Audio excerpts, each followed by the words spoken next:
se aproximou e ia com eles. Mas os olhos deles estavam como o quê? Fechados. Olha aqui para mim, irmão. Quem busca a expectativa natural pode ter Deus pertinho, não vai reconhecer. Tem gente que está na igreja há anos, ou acabou de chegar, Deus está falando com elas, elas não estão vendo que é a voz de Deus. O próprio Jesus se aproximou e ia com eles, mas os olhos deles estavam como que fechados para que o não conhecessem. Calma, para o texto aí. Jesus está aqui. E não é clichê, porque ele prometeu que estaria. Em nome de Jesus, perceba a presença dele.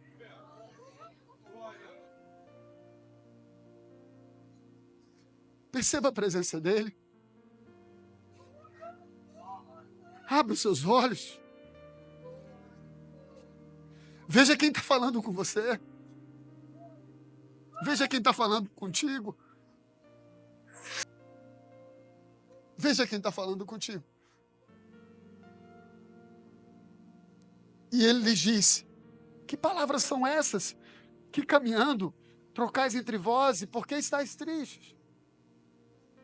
E respondendo um cujo nome era Cleofas, disse-lhe: és tu só peregrino de Jerusalém e não sabes as coisas que nela têm sucedido nestes dias? Olha o que esses caras estão perguntando para Jesus, irmão.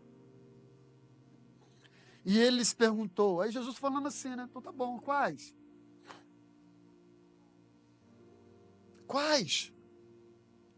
E eles lhe disseram: as que dizem respeito a Jesus Nazareno, que foi varão profeta, poderoso em obras e palavras diante de Deus e de todo o povo. Veja que não falta apenas o conhecimento. Aliás, não falta o conhecimento, mas faltou o discernimento. Os caras estão falando de Jesus, testemunhando que ele era varão profeta, poderoso em obras e palavras, diante de Deus e todo o povo. E como os principais dos sacerdotes e os nossos príncipes o entregaram à condenação de morte e o crucificaram. Aqui está um engano. Olha o visceral. E nós esperávamos que fosse ele o que remisse Israel. Sabe qual era o problema desses dois discípulos?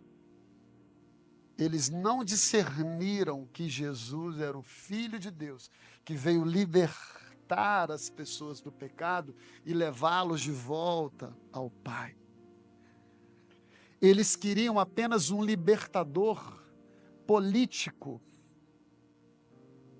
diplomático. Eles queriam que Jesus fosse um revolucionário que mandasse o Império Romano embora. Eles não entenderam a mesa. Eles não entenderam de que rei Jesus estava falando. Vocês entendem isso? E aí sabe o que acontece? Quando o açúcar acaba, a formiga vai embora.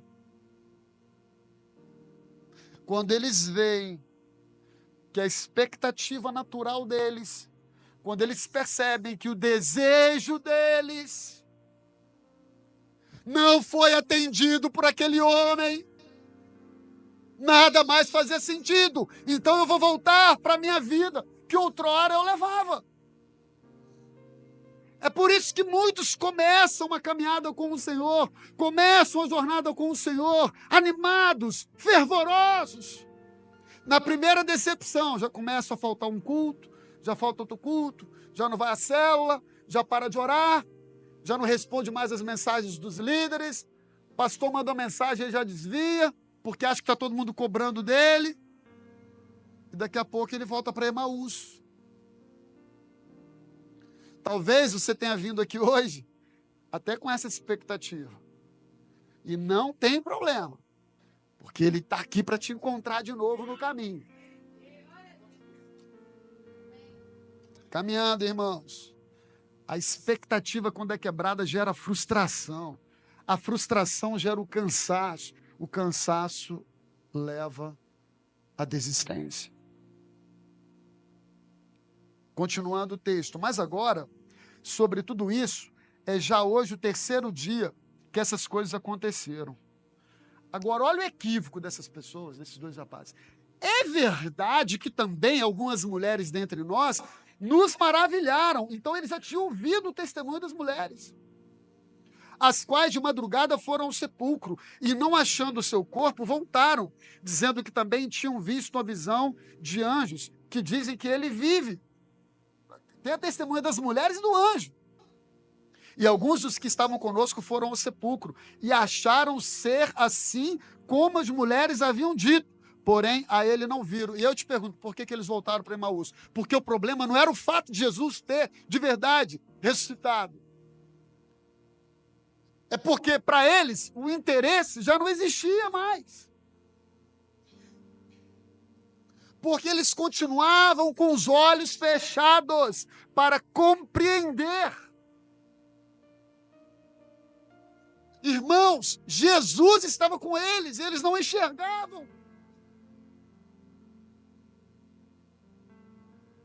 E ainda tem gente botando culpa no pregador, no cantor, na tela de LED, na liderança da igreja, quando o culto não é daquele jeito.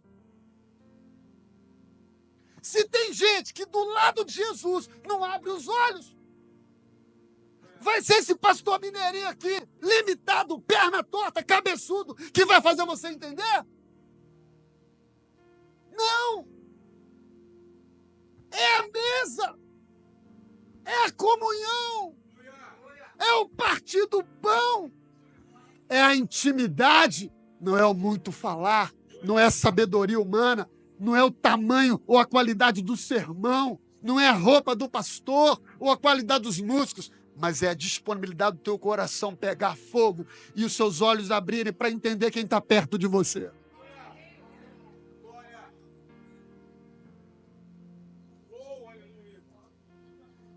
E aí Jesus começa a fazer a obra. E ele diz, ó nécios. Irmão, nécios é uma palavra forte, tá? Se a gente fosse adaptar para o contexto hoje, esses caras são malucos, meu irmão. Cabeça dura, meu irmão. Vocês, eu vou falar agora para vocês, cara.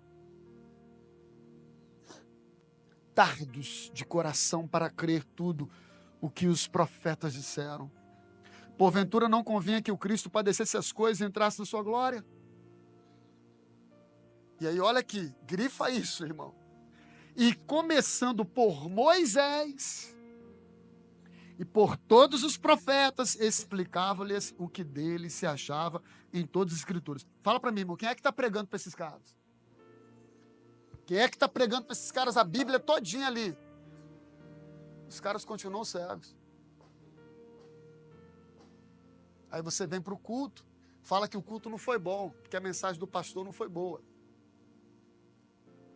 Tem gente, irmão, que pode botar Deus na frente dele para pregar e não vai entender nada. Porque os olhos estão fechados e o coração ainda está duro. Quem está entendendo?